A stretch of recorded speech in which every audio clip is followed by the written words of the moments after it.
कांदा दरावरून विंचूरमध्ये रणकंदन. स्वाभिमानीकडून महामार्ग अर्धा तास रोखला. लाल कांद्याला 1500 रुपये अनुदानाची मागणी, अन्यथा लोकप्रतिनिधींना फिरू न देण्याचा निवृत्ती घारे यांचा इशारा. विंचूर येथे कांद्याला योग्य हमीभाव मिळावा आणि कोलमडलेल्या बाजारपेठेतून शेतकऱ्यांना बाहेर काढावे या मागणीसाठी आज विंचूर येथे स्वाभिमानी शेतकरी संघटनेच्या वतीनं आक्रमक रास्ता रोको आंदोलन करण्यात आले. नाशिक संभाजीनगर महामार्गावर विंचूर कृषी उत्पन्न बाजार समितीसमोर सुमारे अर्धा तास वाहतूक रोखून धरत शेतकऱ्यांनी सरकारचा निषेध केला. उत्पादन खर्च 2500, विक्री मात्र 800 रुपयात.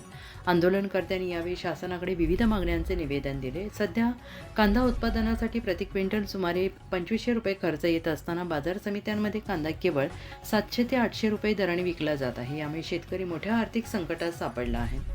लाल कांदा उत्पादकांना प्रति क्विंटल 1500 रुपये अनुदान द्यावे. रब्बी हंगामातील उन्हाळा कांद्यासाठी केंद्र सरकारने तातडीनं प्रोत्साहनपर अनुदान जाहीर करावे.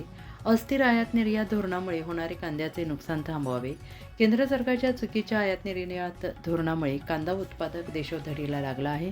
जर आमच्या मागण्या झाल्या नाहीत तर जिल्ह्यातील लोकप्रतिनिधींना गावबंदी करू आणि त्यांना फिरू देणार नाही, असा इशारा संघटनेचे जिल्हाध्यक्ष निवृत्ती घारे पाटील यांनी यावेळी दिला. लोकप्रतिनिधींच्या मौनावर प्रश्नचिन्ह. सिन्नर बाजार समितीचे सभापती कृष्णा घुमरे यांनी यावेळी बोलताना लोकप्रतिनिधींवर कडक शब्दात ताशेरे ओढलेत.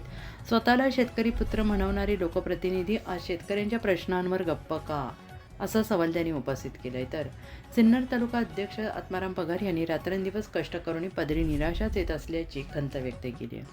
येवला तालुका अध्यक्ष विलास दरगुडे यांनी आगामी काळात आवक वाढल्यास तर अधिक कोसळण्याची भीती व्यक्त करत शासनाने त्वरित हस्तक्षेप करण्याची मागणी केली. या आंदोलनात सहभागी मान्यवर या आंदोलनासाठी निफाड तालुका अध्यक्ष गजानन आबा घोटेकर, मच्छिंद्र जाधव, संदीप घोटेकर, बाळासाहेब गीते, दत्तू गायकवाड यांनी विशेष परिश्रम घेतले. यावेळी ठोकळवाडीचे ग्रामपंचायत सदस्य चंदू लांडवले, विंचूरचे सरपंच सचिन दरेकर यांच्यासह मोठ्या संख्येने शेतकरी उपस्थित होते. या आंदोलनाचे निवेदन पोलीस उपनिरीक्षक किरण जळंगे यांनी स्वीकारले. दिंडोरी वृत्तांत न्यूज तालुका प्रतिनिधी सुनील क्षीरसागर, निफाड, विंचूर.